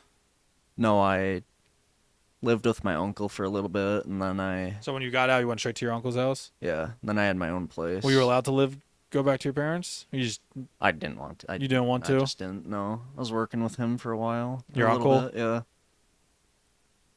And then I got a different job back home by my hometown, and I had my own place there then. So, So you're by yourself pretty much the whole time? yeah. A lot of drinking. Oh my gosh. How much money do you think you spent on drinking? Too much. Too much? Yep. Like $10,000? No, I have no idea. More or less? Like give me a 30 ballpark. What's a 30 pack of Busch Light times I never drank, so I don't know. 100 cases a Give me a ballpark. year? I don't know. Over or under 10,000? I wouldn't Probably say that under, much. right? Yeah, Yeah. I wouldn't say that much. Maybe like closer to 5K? Maybe. That's crazy. But you don't drink anymore now, right? You're Nope. 2 years sober. Sober man. Do you like it? I do. You're Yeah. saving a lot of money? Yeah. That's awesome. That's Sober good. man now. Yep. I remember Marines would be like, they were like, sergeant or corporal, I don't know. They're like, how are you saving so much money? Like, they would see me buying all this. I don't even buy that bougie stuff, but they're just like, how do you have so much money? You know? I'm like, I don't drink and I don't buy nicotine. Yeah. You know, that's like your two biggest things. Well, now, like in the Marine Corps, it's like more energy drinks now. I feel like we've kind of gone away from the whole nicotine. I know it's still there, but I feel like when my first 4 years compared to my last like 3, I don't think as many people smoke anymore. that's what I'm saying. A lot Nicotine. a lot of people vape. Yes, nicotine was like, hey, you either dipped or you fucking drank. Yeah. And then like coming in, it was like a new generation, Or dude, both. coming in out or both, coming back in after COVID. It was like energy drink and vaping. That was like the two things now. Not Really? drinking, yeah. Vaping was so fucking huge, and then fucking energy drinks, like nonstop fucking energy drinks, left and right, and it's so bad for you. You know what I mean? I try to tell Marines, it's not good for you, man. And they'll be like, oh, well, I gotta get through this hike, and then they fucking heat case during the hike. I'm like, 'cause you're not fucking drinking any water, dude. You're Red pounding, Bull, if you're out there, you can sponsor me. You're pounding fucking Red Bull, dude, and you're going on a 6-mile hike with a 240 on your back, you know. And we're switching the A-bag and shit between motherfuckers. You can't even carry the A-frame or the tripod for the 50 cal. That bitch Yeah. is heavy because you're fucking weak, you know. But yeah, I feel like you save a lot of money. And I told them, I'm like, I don't drink, I don't smoke, I don't fucking dip. I was like, you save a lot of money. You don't understand Just how much sucks dick. I do. But I fucking cut my own hair, or I cut people's hair, so that saved a lot of Yeah, money. that'll save a lot. But yeah, drinking is just, I don't know. I don't look down on people who drink. I'm not trying to say that at all, but it's just like, why do it? I don't know. Some people need to do it to get loose. Like you definitely needed it to get loose. You were so in your shell, and then once you started drinking, you fucking came out like a wild man. Yeah. You're fucking crazy. Yeah, I was. I remember right before you left for deployment, you were drunk as fuck, and we had a cookout, and you were eating raw fucking patties off the grill. Yeah. Do you remember that? No, not I have really. the videos. It's hilarious. I don't want to see You're them. sitting there fucking hunched over, like this shit's hot as fuck. I don't know how you were gripping it. What was it? Raw fucking patty, like Like a hamburger. burger? Yeah. Over the charcoal. And dude, you're just eating it. I'm like, what the fuck? And we're all encouraging you. We're like, fuck yeah. You know what I mean? And you're like, you're fucking acting all stupid and shit. But dude, I don't know how you did. It was so hot. Like I couldn't even be near the fire. That's how hot it was. It was fucking crazy. But that's good you don't drink anymore, man. I think it's like harder not to drink than to drink. If that makes sense. Like it's Yeah. more self-controlled to not drink than to drink. I feel like it's more. Again, my own personal opinion. Anyone can believe and think whatever the fuck they want. I don't care. But it's again my opinion. But like I think it's harder. It's more. I don't want to say like manly, but like it's just more mature, I guess, not to drink than to drink. Yeah. Because I feel like when you drink, you're just like throwing all your fucks out the window. Mm-hmm. And like when I always think about drinking, it's like I don't want to lose control of myself. Yeah. Because you don't even know what the fuck you're gonna do. Whether you kill someone, fucking sexual assault, harass, or you know what I mean, like fucking drive and kill somebody. You know what I mean? Like, my buddy got a DUI when he was like, dude, fucking, he was young, man, real young. Yeah. You know, I'm not saying it ruined his life because he's fine now, but like, fuck, dude, he got his DUI, and obviously the first like year or two was rough because he had to pay for lawyers and everything. But dude, if it's not worth, it's just not worth it, especially if you fucking kill someone, some innocent person. Like, I don't know. I don't look at alcohol bad, but it's like an unnecessary risk. I don't know. It's like, I get why people drink to have fun and shit. Yeah. But I can have fun without drinking, and that's why I stand by it. Like, I can have a good fucking time without drinking. I don't need alcohol in my system to have fucking fun or to get loose or to do anything. And I know everybody's different, but I don't know. It's just, Yeah, I'm more like that now. ever since you stopped, Yeah. you that's good, man. Cold turkeyed it. Cold turkeyed it? Yep. Do you still think, do you like ever just like get the urge to drink, or no? Not Like, really, you no. just completely turned it off? No, I don't crave it anymore. Every once in a while I'll want a beer, but You don't give in? I won't break. No. You won't do it? Good, No. man. I really found my, like, I guess my alternative is fucking coffee. That's This like, guy. No energy drinks, but he drinks coffee. yeah. I'm not saying I'm fucking like an all, like, health fucking, energy drinks are way worse than coffee. Tell me I'm wrong. The amount of fucking caffeine in an energy drink compared to like an 8-ounce coffee to like say a 10-ounce Red Bull, or what, you can even do a 10-ounce coffee to a 10-ounce Red Bull. It's ridiculous. It's like a cup of coffee is like 80 milligrams caffeine. And what? Fucking Red Bull is probably like 300. No, like 12 ounces, like 100, 114. That's a little more. It's right. I'm not saying it's a fucking make or break, but like, when you drink a fucking energy drink, you're drinking more than one. You're drinking like fucking 3. Drink one. I'm not saying like I'm One a day, pro maybe. fucking like against energy drinks. Like, I had one before. I remember I was on duty for a full 24 hours, and I fucking drank one. Yeah. And I drove home 9 hours later, so that's why I had one, because I knew I had to make the drive back up north with not stopping. So I drank a Red Bull. It was a 24-ounce fucking Red Bull. I mean, I can see why. I feel like it's such a, what's the right word for it? I want to say prototype, but it's such a like cliche thing in the Marine Corps. Like, shitbags are fucking like showering in fucking energy drinks. You know what I mean? Monster. Who was that? Like fucking Kyle. Kyle. No, I'm just saying a name. Who's that guy? Sergeant something. He was in our platoon. He was in our platoon. Yeah. Always had Monster or something. Yeah. What the When? fuck was his Like name? early in our 4, or was he like more towards the back end? I think he was there, like in the middle. We had Williams, Good friends with Cooter. a sergeant, Yeah. and he was in first platoon. Yes. Oh, what the hell was his name?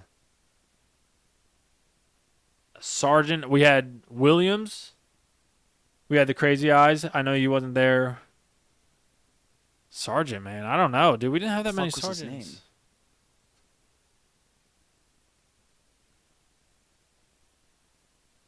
I can't remember his name.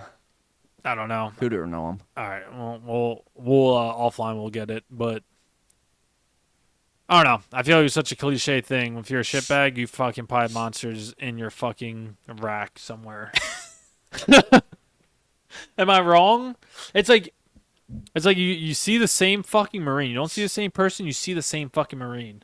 Like, hey, you're a shitbag? Cool. Oh, you're fucking nasty too? Well, that's because you're a shitbag. Oh, you drink Monster too? You know what I mean? Like, it's such a stereotype. Like, you want to talk stereotypes? Like, that's just a stereotype thing in the Marine Corps. Yeah. Do you know what I'm talking about? I don't know. Kind of, sort of. I'm not trying to, like, fucking big dick you, but I was in longer, so I feel like I saw it more. Mm-hmm. You know what I mean? Especially in the fucking infantry. Like, being a fucking, with all them grunts, dude, you see it a lot. Like, Yeah. you fucking know. You know what I mean? I don't know. It's nothing against them guys, man. Some of them are fucking good dudes. But and that's what I'm saying. It's like you see the same fucking Marine, not the same fucking person. You know what I mean? Like, remember Ward? Great fucking dude.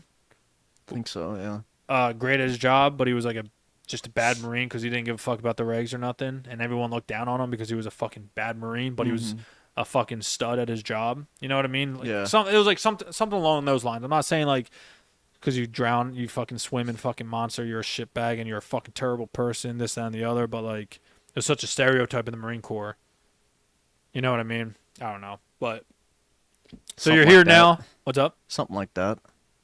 Yeah. So you're here now, right? Yep. After what, 5 years?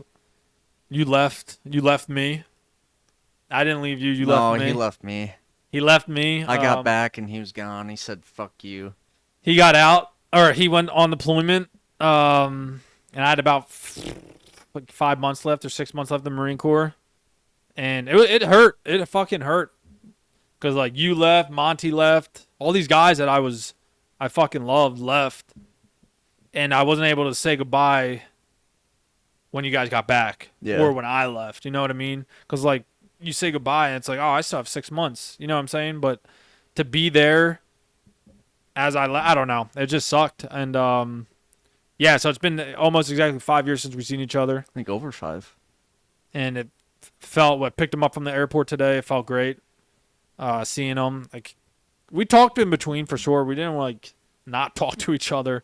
So we kept up with each other. There's always that thing as a Marine, like you don't see each other for like 3, 4, 5, 6, whatever years. You talk to each other once, and it's like you never left each other. You know what I mean?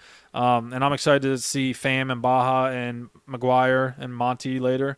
But yeah, it felt good seeing you, and happy for you to be here. We're gonna pretty much end this podcast soon. It'll be our first episode again if you guys are just like tuning in or whatever. I know we didn't really go in timeline order of like what the fuck was going on, but it was good to share stories. It was good to hear other stories too. You know what I mean? Like boot camp stories and stuff, not just platoon stories from hitting the fleet or whatever. But yeah, I know he's a very quiet guy. Again, he's still coming out, right? Better questions next time. Nah. We just went with the flow, man. Oh, it was good. It was a good podcast. We just went with the flow, and again, it's our first podcast. We're gonna grow, and we're gonna do better, and we're gonna probably get better stories, and be a little more deep with it. We want to kind of take it a little easy, and not throw everything at you at once. Like each podcast will try to get a little better, obviously. But I thought it was a good episode. I mean, we're on a fucking couch with a camera hanging halfway across my desk. It's not very professional. We got some good mics, but the wires are fucked up. And our sign's not even. But, you know, you got to do what you got, and I think we did a damn good job with it. And I appreciate you allowing me to somewhat interview you.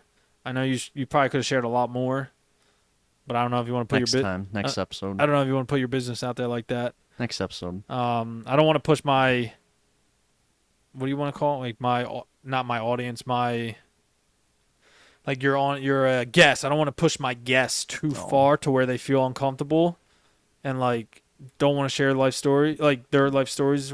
So I can't sit there and just like beat it out of you. You know what I mean? So yeah. I'm only going to take what you give me. But we'll try to do some more stuff down the line. I don't know, maybe some games in between.